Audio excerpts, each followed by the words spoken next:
2 కొరింథీ 1:20లో దేవుని వాగ్దానాలు అన్నీ అవును అన్నట్లుగా ఉన్నవి గనుక ఓకే చాలు దేవుని వాగ్దానాలు అవును ఆమెన్ అన్నట్లుగా ఉన్నవి. దేవుని వాగ్దానాలు మన పక్షంగా అన్నీ కూడా ఎస్ ఆమెన్. ఎందుకు అంటే దేవుని నామాన్ని మనము ఘనపరుస్తామనే ఆలోచనతోనే దేవుడు మన పక్షంగా వాగ్దానాలు నెరవేర్చడానికి ఇష్టపడుతున్నాడు. ఆమెన్, హల్లెలూయా. మీకు ఈ రోజున మీరు తీసుకుపోయే వాగ్దానాలైనా పరిశుద్ధ గ్రంథంలో ఉన్న 8,810 వాగ్దానాలు ఉన్నాయి. ఈ వాగ్దానాలైనా ఏ వాగ్దానాన్ని మీరు తీసుకున్నా ఆ వాగ్దానాన్ని ప్రభువు నెరవేర్చడానికి సిద్ధంగా ఉన్నాడు.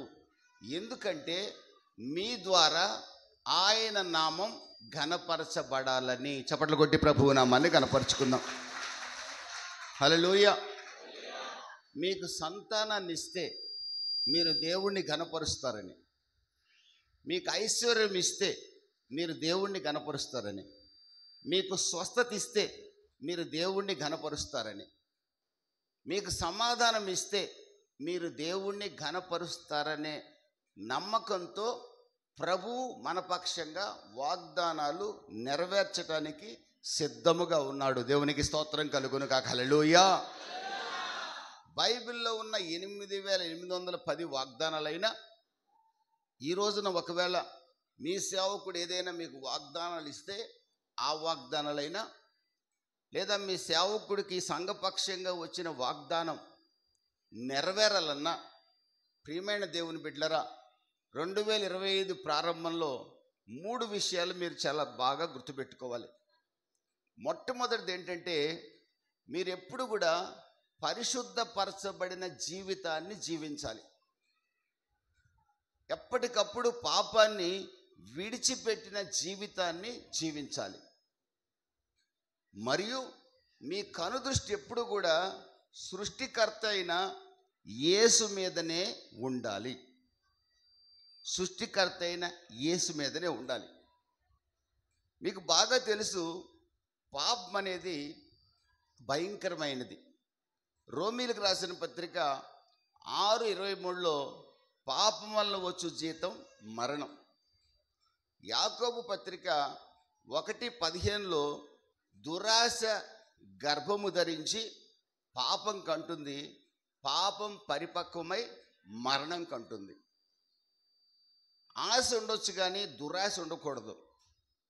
సంపాదించాలని కోరిక ఉండొచ్చు కానీ ఎన్ని అక్రమాలు చేసైనా వాడికంటే ఎక్కువ సంపాదించాలనే ఆలోచన ఉండకూడదు. సంతానం కావాలని ఆలోచన ఉండాలి కానీ వాళ్ళ పిల్లోడు లాంటి పిల్లోడు పుట్టాలని ఆలోచన ఉండకూడదు. సంతానం కావాలి అనే ఆలోచన ఉండాలి, పెళ్ళి కావాలని ఆలోచన ఉండాలి కానీ మా ఊళ్ళో అందరికంటే కూడా శ్రేష్టమైన భర్త నాకు రావాలని ఆలోచన ఉంటే ఉండొచ్చు కానీ ఆశ పడకూడదు, అత్యాశ పడకూడదు. ప్రియమైన దేవుని బిడ్డలారా, ఆశ మంచిదే, కోరిక మంచిదే, కానీ ఆ కోరిక ఎదుటివాడికి నష్టం కలిగించేదిగా ఉన్నప్పుడు అది దురాశ అవుతుంది. నీకు దేవుడు ఇవ్వాలనుకున్న దానికంటే అత్యధికంగా ఆశించినందువల్ల కలిగే ప్రయోజనం ఏమీ లేదు. ధనం అందరికి కావాలి, కానీ ధనాపేక్ష, ఎలాగైనా సరే ఇష్టం వచ్చినట్టు సంపాదించాలనే కోరిక ఉందే, అది మనుష్యుడిని నాశనం చేస్తుంది. చాలామంది పరిశుద్ధులైన భక్తులను కూడా ధనాపేక్ష నాశనం చేస్తుంది. ధనాపేక్ష సమస్త కీడులకి మూలం. మీకు కోరిక కలిగి ఉండండి, మీ కుటుంబం బాగుండాలి, మీ పిల్లలు బాగుండాలి, మీ సంఘం బాగుండాలి. కోరిక మంచిదే. ప్రియమైన దేవుని బిడ్డలారా, దురాశ మాత్రం తగదు. దురాశ ఏమవుతుందంటే గర్భం ధరిస్తుంది. అంటే దురాశ నీ కడుపులో, నీ హృదయంలో ఉండి ఉండి ఉండి ఉండి ఒక రోజున నువ్వు ఎంత ద్రోహం చేయడానికైనా సిద్ధపడతావు. అందుకని దురాశ తగదు, దురాశ పాపానికి దారితీస్తుంది. పాపం ఎప్పుడు కూడా మహా ప్రమాదకరం. ప్రియమైన దేవుని బిడ్డలారా, దావీదు గురించి మీకు బాగా తెలుసు. దావీదు ఊరియా భార్య అయిన బత్షెబతో పాపం చేశాడు. దేవుని బిడ్డ అయిన దావీదు మరొకడు భార్యతో పాపం చేస్తే ఆ పాపం వల్ల కలిగిన నష్టమేంటో తెలుసండి? 4 కుమారులు చనిపోయారు. బత్షెబ కడుపులో ఉన్న బిడ్డ చనిపోయాడు, అమ్నోను అనేవాడు చనిపోయాడు, అబ్షాలోము చనిపోయాడు, ఆదోనియా చనిపోయాడు. ఒక రోజున దావీదు యొక్క కొడుకు దావీదుకు పుట్టిన కుమార్తెనే మోహించి చెరిచాడు. అన్నే చెల్లెల్ని పాడు చేశాడు. మరొకడు వచ్చి దావీదు చనిపోయాక, దావీదుకి చాలామంది భార్యలు ఉన్నారు, మీకు ఒక్క భార్య ఉండాలి, ఎందుకంటే ఆదాముకు ఒక్కటే భార్య. చప్పట్లు కొట్టి ప్రభువు నామాన్ని కనపరచండి. దావీదు బుద్ధిహీనుడు గనక చేసుకొని చాలా కష్టాలు పడ్డాడు. పాత నిబంధనలో అలా చేసుకొని అందరూ అష్ట కష్టాలు అనుభవించారు. ఇప్పుడు మీలో ఎవరికైనా 2 ఉన్నారంటే మీరు చూసే నరకం నాకు తెలియదు, ఎందుకంటే నాకు ఒకటే కాబట్టి. మహా నరకం చూస్తారు. ఎవరికి ఉన్నారు 2 మీలో? ఎవరికి లేరు అనుకుంటా. దేవునికి స్తోత్రం, హల్లెలూయా. ఒక్కళ్ళే ఉండాలి. ఆ మనిషి వెళ్ళిపోయింది అనుకోండి ఈ లోకం నుండి, ఇంకా మళ్ళీ ఒక పెళ్లి చేసుకోవద్దు. మళ్ళీ ఒక పెళ్లి చేసుకుంటే మళ్ళీ నీ ఎంటనే వస్తానంటది, నీ ఎంటే నడుస్తానంటది, ఇక నిన్ను పాత విషయాలన్నీ అడుగుతుంటుంది. మహాప్రమాదం. వద్దు చేసుకొని మహాభక్తులు చాలా కష్టపడుతున్నారు, పెద్ద భక్తులే కష్టపడుతున్నారు. మరి ఎందుకు బుద్ధిహీనమైన పనులు చేస్తున్నారో నాకు అర్థం కాదు. నన్ను పోషించేవాడు, నన్ను సంరక్షించేవాడు నా భార్య, నా భర్త, నా తండ్రి, నా తల్లి, నా ప్రభు అయిన యేసుక్రీస్తు. చప్పట్లు కొట్టి ప్రభువు నామాన్ని కనపరుచుకుందాం. దేవునికి స్తోత్రం కలుగును గాక. దావీదు చనిపోయాక అతనికి ఒక ఉపపత్ని ఉంది, అభిషేక్ ఉంది. ఆమె అందంగా ఉంటుంది, యంగ్స్టర్. దావీదు ముసలి వయసులో ఆమెను పెళ్లి చేసుకున్నాడు. దావీదు ఒక కొడుకు వచ్చి, అదోనియా వచ్చి, సొలొమోను రాజా, నాకు మా డాడీ యొక్క ఉపపత్నిని ఇచ్చి వివాహం చేయమని అడిగాడు. అంటే తండ్రి భార్యను వివాహానికి అడిగాడు దావీదు యొక్క ఒక కొడుకు. తండ్రి పాపమండి కుటుంబాలను ఎంతగా పాడు చేస్తుందంటే, ఆ కుటుంబంలో ఉన్న పిల్లలు కనుక రక్షింపబడితే పర్లేదు, కానీ పాపాత్ముడైన తండ్రి కడుపును పుట్టిన పిల్లలు యేసుక్రీస్తుని రక్షకునిగా అంగీకరించకపోతే చాలా ప్రమాదంలో ఉంటారు. ఎందుకంటే ఆ తండ్రి పాపం భయంకరమైన పాపం. అది రక్షించబడితే సేఫ్, రక్షించబడని కుమారుడు శపించబడే అనుభవాల్లో ఉన్నారు. రక్షింపబడిన దావీదు చేసిన పాపం, ఈ రోజున రక్షింపబడిన నా ప్రియ సహోదరుడా, సహోదరి, ఏ స్నేహితుల ప్రభావం వల్లైనా ఏ పాపమైనా నువ్వు చేస్తే రక్షింపబడని నీ పిల్లలు చాలా ప్రమాదంలోకి ఉంటారు. ఈ కొత్త సంవత్సరంలో పాపం విషయమై చాలా జాగ్రత్తగా ఉండండి. పాపము కాల్చివేస్తుంది. దావీదు చేసిన పాపం 4 కుమారులు వరుసగా చనిపోయేటట్టు చేసింది. ఆకాన్ అనే ఒక వ్యక్తి యెరికో పట్టణంలో చేసిన పాపం ఇశ్రాయేలీలు ఒక చిన్న హాయి అనే చిన్న పట్టణం మీద ఓడిపోవడానికి కారణమైంది. నీ కుటుంబంలో నువ్వు చేసే పాపం నీ కుటుంబానికి అపజయం తెస్తుంది. నీ కుటుంబంలో, నా కుటుంబంలో సమాధానం లేకుండా చేస్తుంది. దయచేసి ప్రభువైన యేసుక్రీస్తుని నమ్ముకున్న మీలో, నాలో ఎక్కడ పాపం అనేది లేకుండా ఈ 2025లో చూసుకోవాలని ఆశపడుతున్నాను. దేవునికి స్తోత్రం కలుగును గాక. అయితే దావీదు పాపం చేశాడు. ప్రియమైన దేవుని బిడ్డలారా, 51వ కీర్తనలో తన పాపాన్నంతా ఒప్పుకున్నాడు. పాపాన్నంతా ఒప్పుకున్న దావీదు అపోస్తలుల కార్యం 13:22 ప్రకారం దేవునికి ఇష్టానుసారుడయ్యాడు. చప్పట్లు కొట్టి ప్రభువు నామాన్ని కనపరుచుకుందాం. హల్లెలూయా. పాపము చాలా భయంకరమైనది. పాపం అనేది మనలోకి రాకుండా చూసుకోవాలి. ఒకవేళ ఏదైనా పాపపు ఆలోచన మనలో వస్తే వెంటనే పరిశుద్ధపరచుకోవాలి. ఆమేన్. హల్లెలూయా. ఎలా పరిశుద్ధపరచుకోవాలండి అంటే 1 యోహాను 1వ అధ్యాయం 9-10 వాక్యాల ప్రకారం మన పాపాలను గనక మనం ఒప్పుకుంటే యేసుక్రీస్తు పవిత్రుడు గనక మనల్ని వెంటనే పవిత్రులుగా చేస్తాడు. చప్పట్లు కొట్టి ప్రభువు నామాన్ని కనపరుచుకుందాం. హల్లెలూయా. మన పాపాన్ని ప్రతిరోజు ప్రభు దగ్గర క్షమించమని అడుగుతూనే ఉండాలి. ప్రతిరోజు మనలో ఏదో ఒక పాపం ఉంటుంది, దాన్ని ప్రభు దగ్గర ఒప్పుకోవాలి. మనల్ని క్షమించడానికే కదా పాపాలతో ఉన్న మన కొరకు యేసుక్రీస్తు అమూల్యమైన రక్తాన్ని చిందించాడు. అపరాధముల చేత పాపముల చేత చచ్చిన మనల్ని విడిపించడానికి యేసుక్రీస్తు చనిపోయాడు. భక్తిహీనులమైన మన కొరకు, మనల్ని నీతిమంతులుగా చేయట కొరకు యేసు మన పాప మూట తన మీద వేసుకొని గొల్గతాలో సిలువలో అమూల్యమైన రక్తాన్ని చిందించాడు. చప్పట్లు కొట్టి ప్రభువు నామాన్ని కనపరుచుకుందాం. యేసుక్రీస్తు ఈరోజు కూడా మిమ్మల్ని నన్ను క్షమించడానికి సిద్ధంగా ఉన్నాడు. ఎంత ఘోర పాపినైనా రక్షించడానికి సిద్ధంగా ఉన్నాడు ఆయన.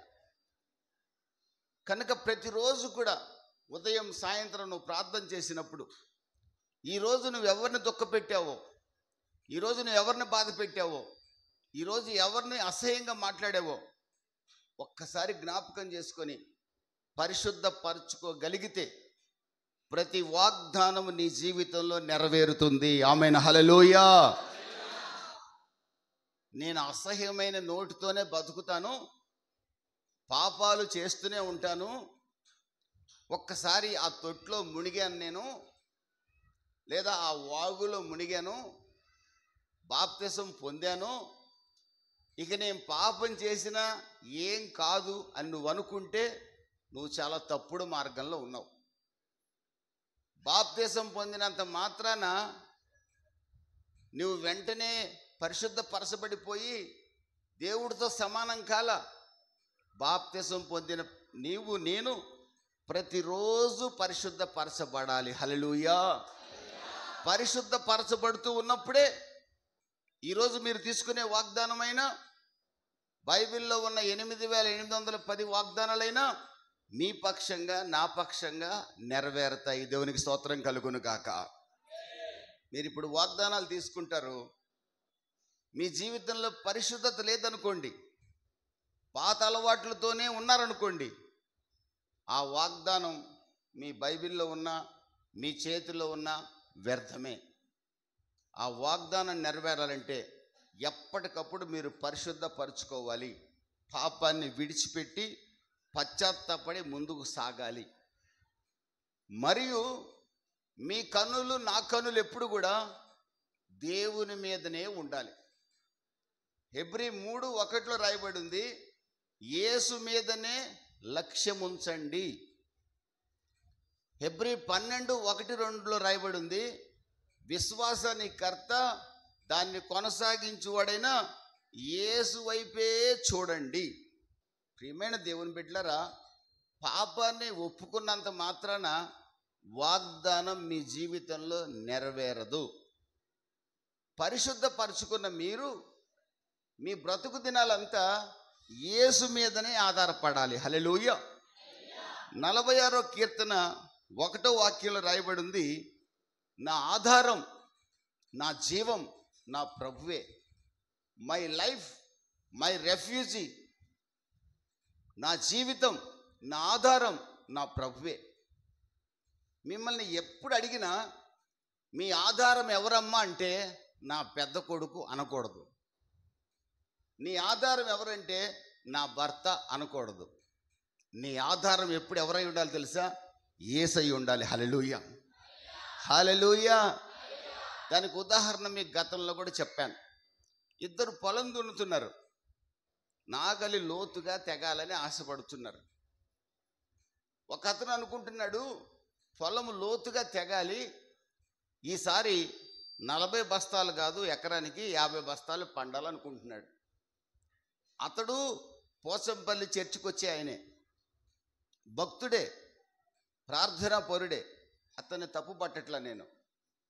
కానీ అతని ఆలోచన ఆ పొలంలో ఆ విధంగా ఉంది. మరొక వ్యవసాయదారుడు కూడా పొలం దున్నుతున్నాడు అదే సమయంలోనే.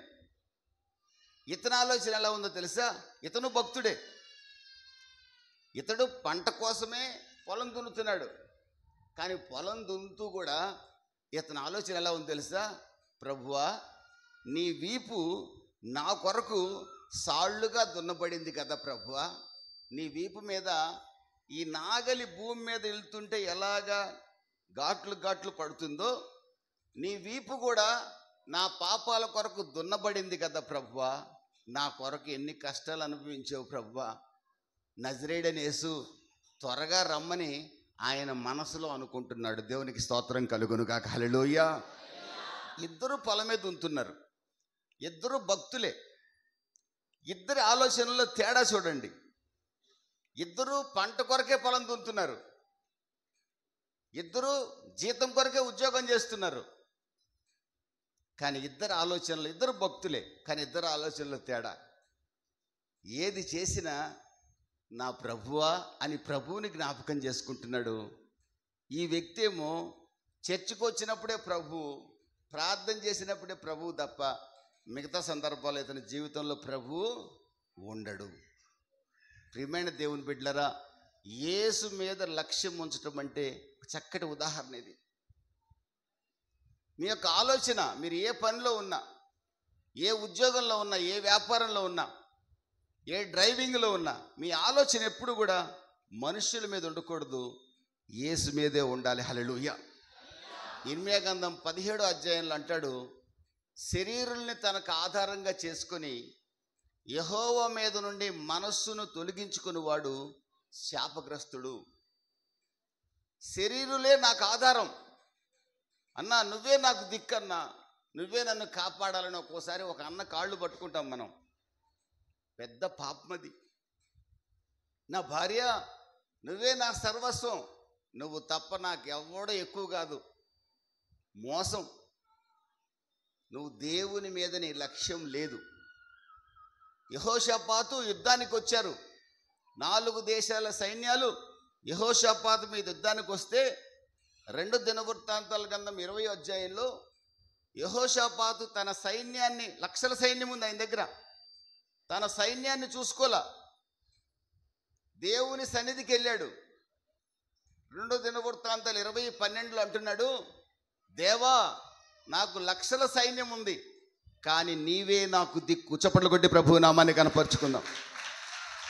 నీవే నాకు దిక్కు, నా సైన్యము నన్ను విడిపించలేదు, నీవే నాకు దిక్కు ప్రభువా, నీవే నాకు దిక్కు.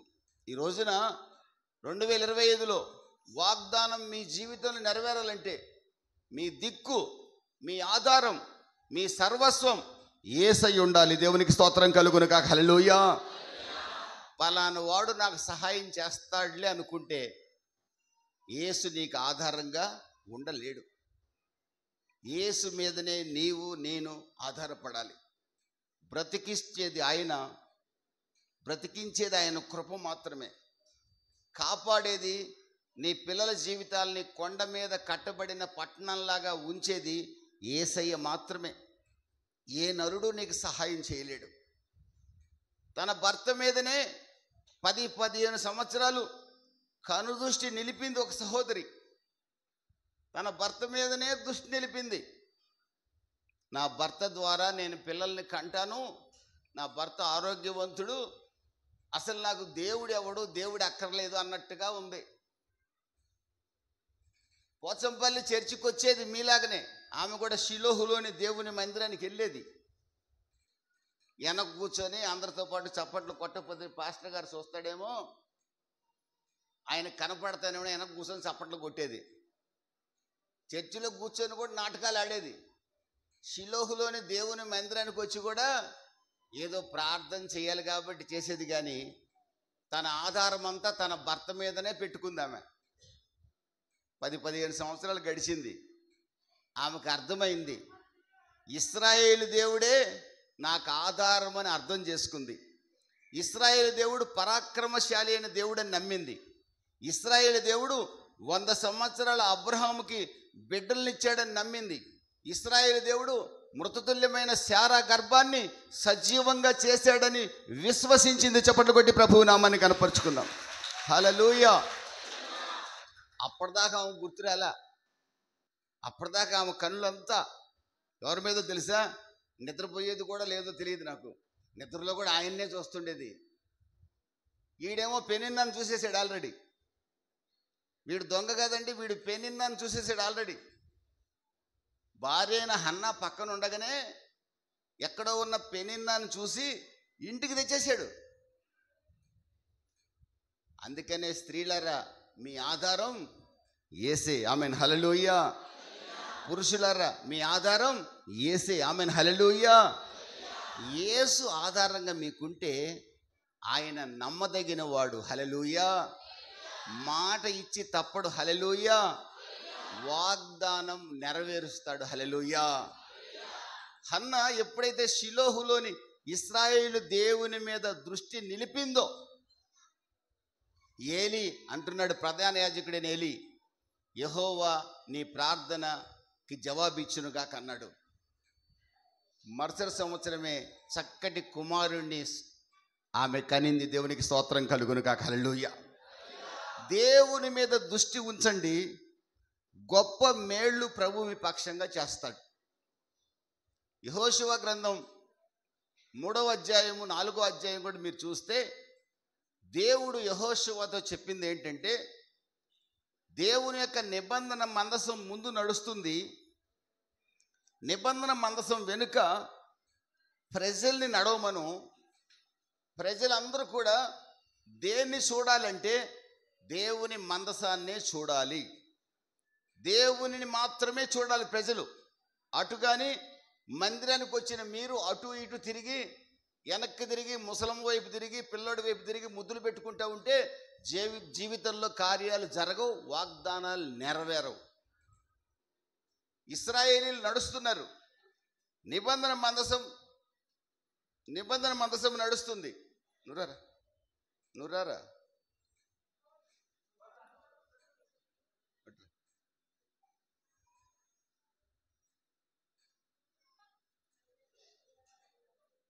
అటు తిరుగు, 2 చేతులు పైకెత్తి, అటు తిరిగెత్తు.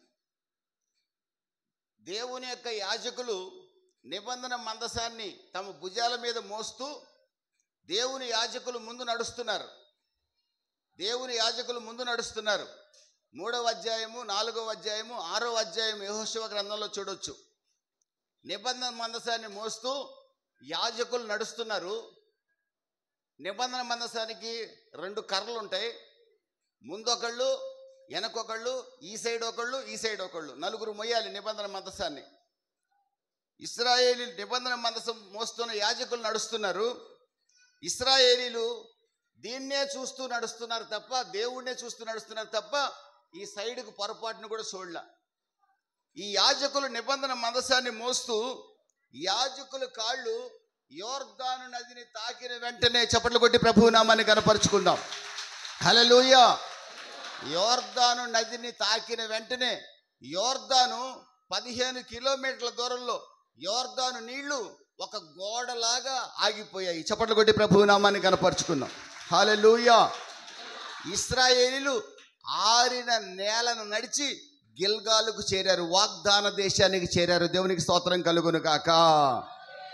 వాగ్దానం నెరవేరాలంటే మీ చూపు దేవుని మీదనే ఉండాలి. హల్లెలూయా. మీ పిల్లల మీద, భార్య మీద, మీ అన్నదమ్ములు, తండ్రి మీద ఉండొచ్చు, ప్రేమించండి, పోషించండి, కానీ మీకు ఎప్పుడు మీ దేవుడే ప్రాముఖ్యం. మీరు ఏది చేసినా దేవుడు కొరకే చెయ్యండి. కారు కొన్నా, లారీ కొన్నా, వ్యాపారం చేసినా దేవుడి కొరకే చేయండి. అంత మీ సంపాదన అంతా మందిరానికి దమ్మని నేను చెప్పను, దశంభాగం తండి.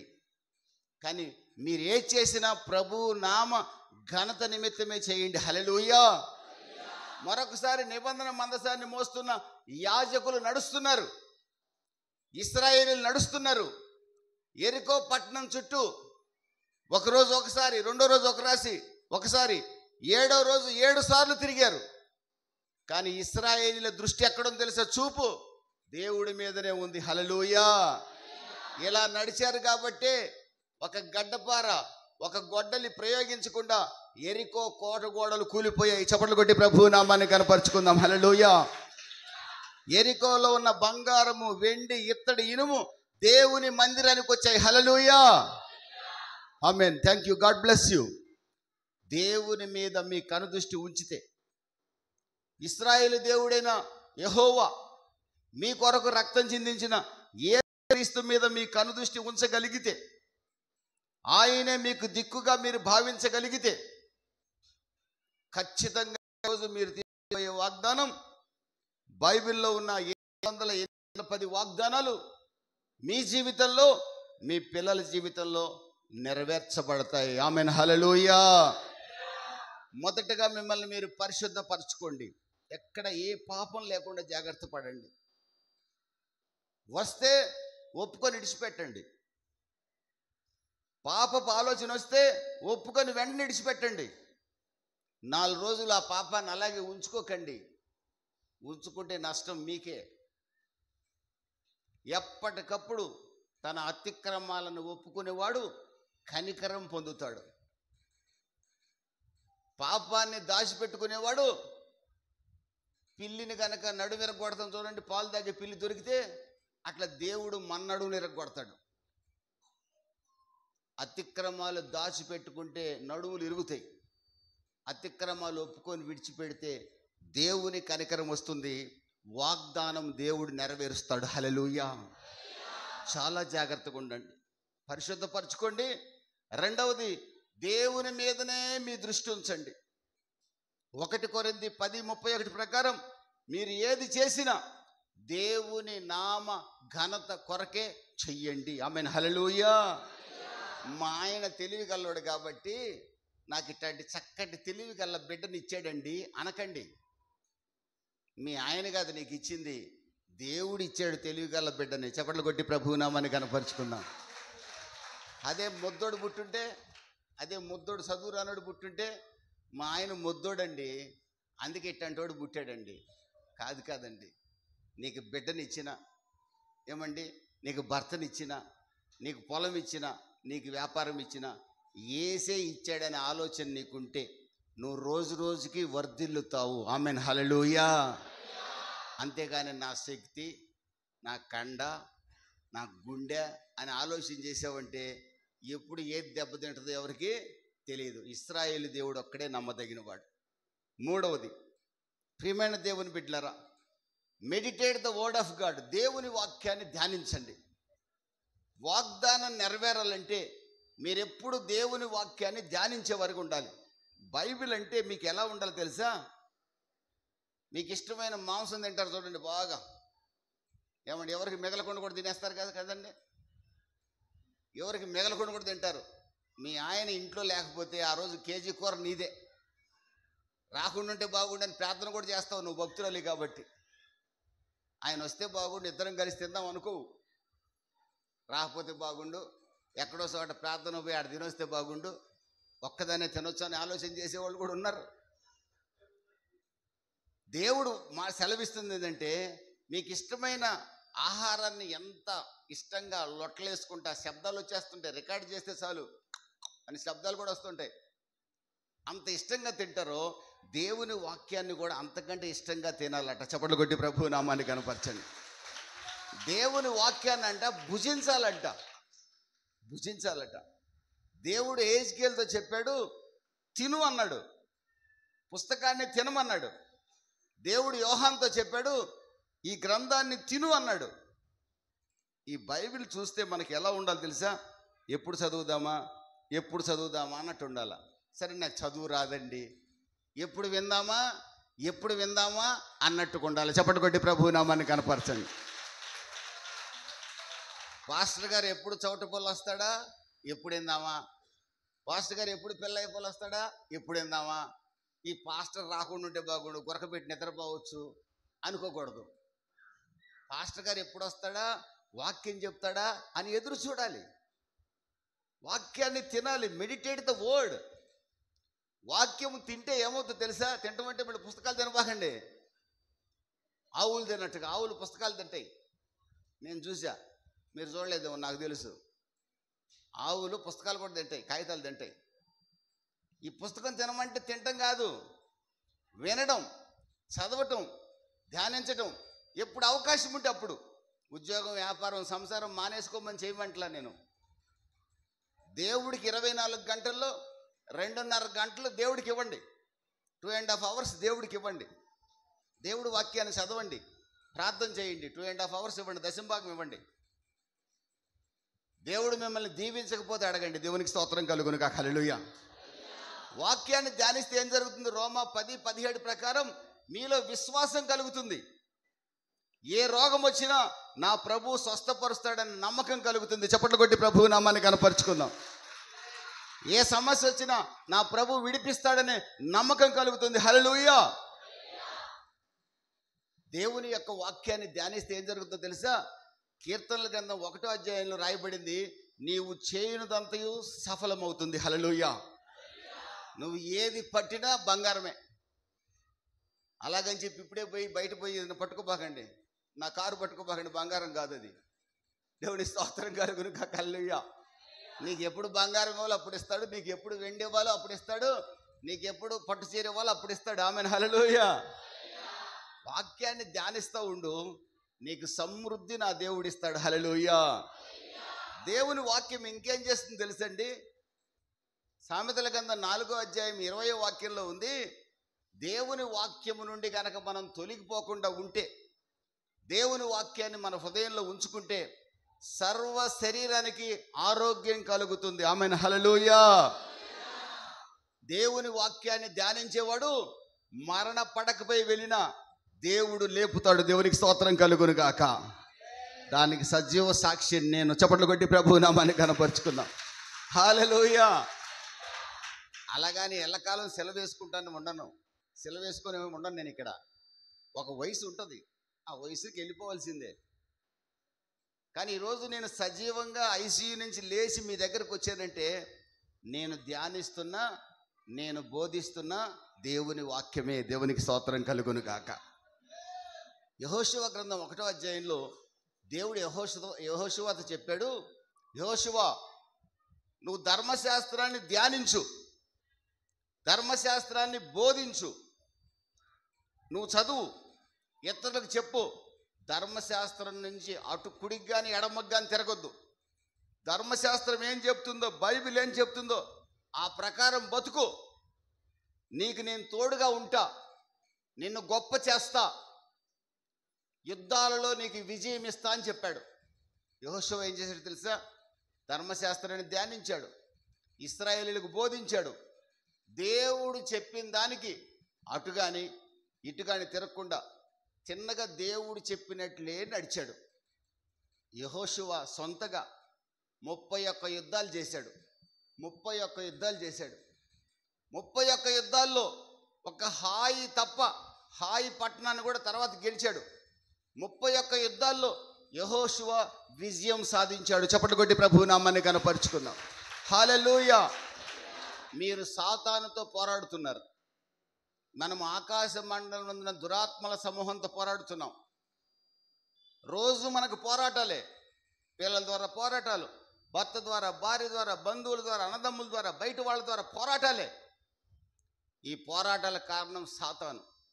సాతానుని జయించాలంటే ధర్మశాస్త్రాన్ని నువ్వు ధ్యానించాలి, ధర్మశాస్త్ర ప్రకారం బతకాలి. చప్పట్లు కొట్టి ప్రభువు నామాన్ని కనపరుచుకున్నాం. హల్లెలూయా. సాతాను నా దగ్గర నుంచి పోవట్లేదండి పాస్టర్ గారండి, ఇజ్రాయెల్ గారండి.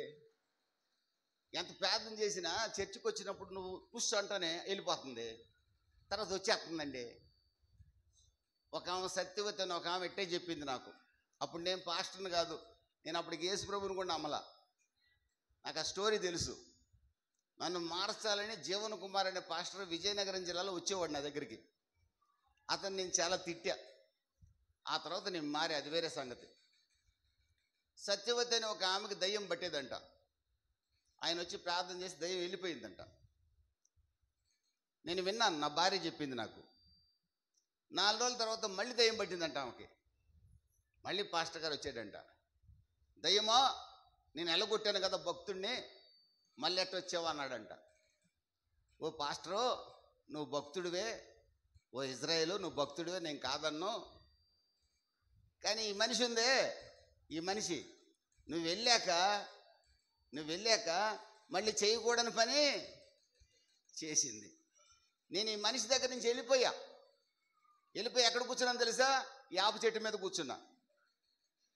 మళ్ళీ ఇది తప్పు చేయకపోద్దా, ఇది మొగుడిని తిట్టకపోద్దా, ఏమే మొగుడిని తిట్టకపోద్దా, లేకపోతే పిల్లల్ని కాలుతో దనకపోద్దా, లేకపోతే అత్తని జుట్టు పట్టి కొట్టకపోద్దా, ఏదో పాపం చేయకుండా ఉండదు అని ఎదురు చూస్తున్నా.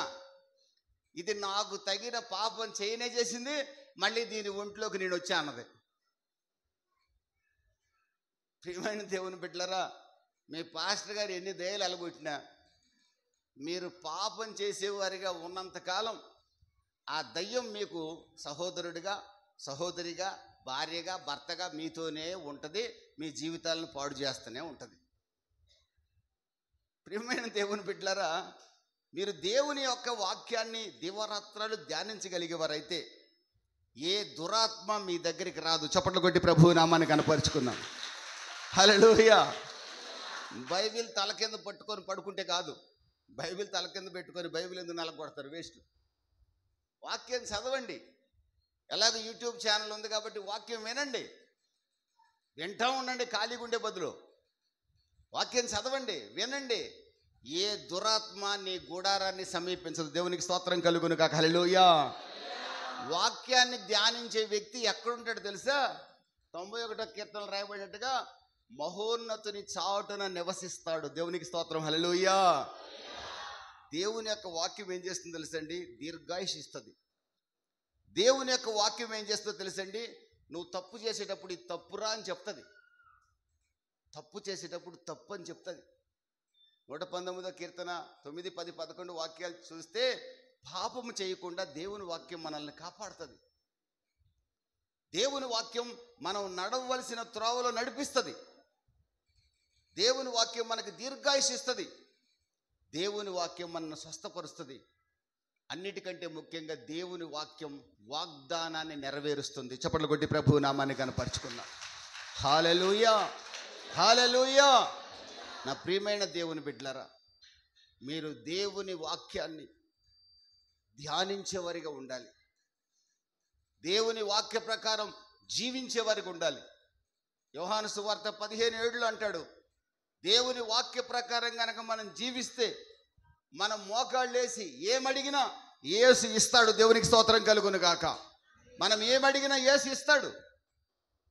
నన్ను అడగండి, జనములను నీకు సొత్తుగా ఇస్తానని వాగ్దానం చేశానని మీ పాస్టర్ గారు చెప్పాడు. ఇస్తాడు. ఆయన ఒక్కడి ప్రార్థనే కాదు, మీ అందరూ కూడా వాక్యాన్ని ధ్యానించండి.